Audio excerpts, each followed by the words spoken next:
Corrado Malanga de l'Université de Pise et Filippo Biondi impliqués dans la recherche sur le radar et la télédétection à l'Université de Strathclyde ont publié en 2022 via MDPI une recherche évaluée par les pairs et intitulée Tomographie Doppler par radar à synthèse d'ouverture, révélant les détails de la structure interne à haute résolution de la grande pyramide de Gizeh qui n'avait pas encore été découverte. Leurs recherches ont été menées à l'aide de données de radar à synthèse d'ouverture et d'un logiciel breveté mis au point par Filippo Biondi qui transforme les signaux radar en informations phononiques permettant de détecter des vibrations au millimètre près.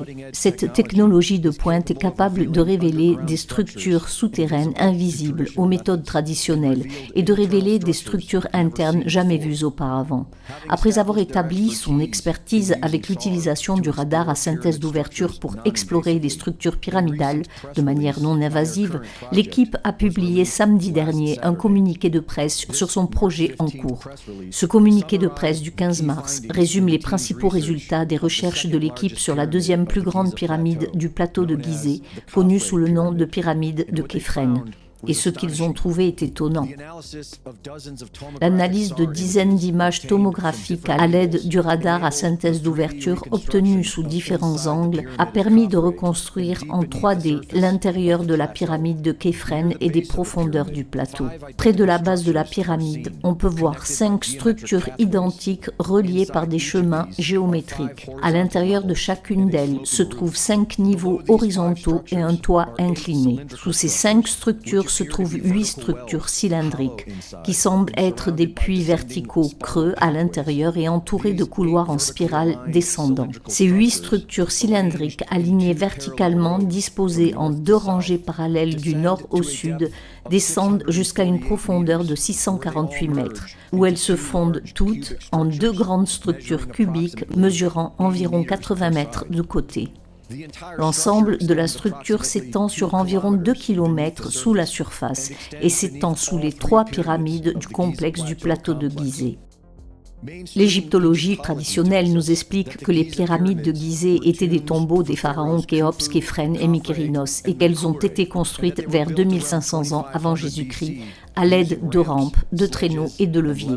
Mais la présence de mathématiques redondantes dans leur construction, dont pi, le nombre d'or et la vitesse de la lumière, ainsi que le témoignage d'architectes experts d'aujourd'hui, suggère que l'histoire officielle ne tient pas la route. La structure souterraine massive révélée par les récentes données du radar à synthèse d'ouverture montre ce qui semble être un système mécanique ou fonctionnel, ce qui a déjà été supposé par le passé. Nikola Tesla pensait que les pyramides pouvaient exploiter les fréquences naturelles de la Terre.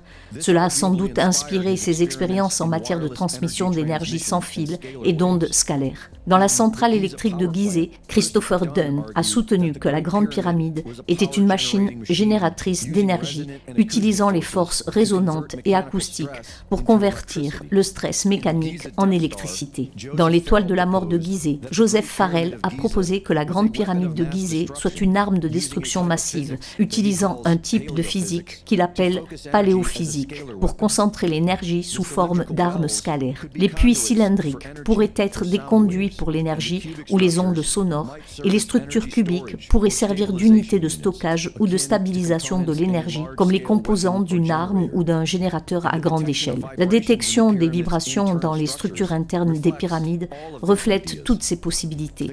Le projet Képhren espère planifier des fouilles afin d'en découvrir davantage sur cette structure souterraine, mais l'histoire montre qu'il sera très difficile d'obtenir l'autorisation de le faire.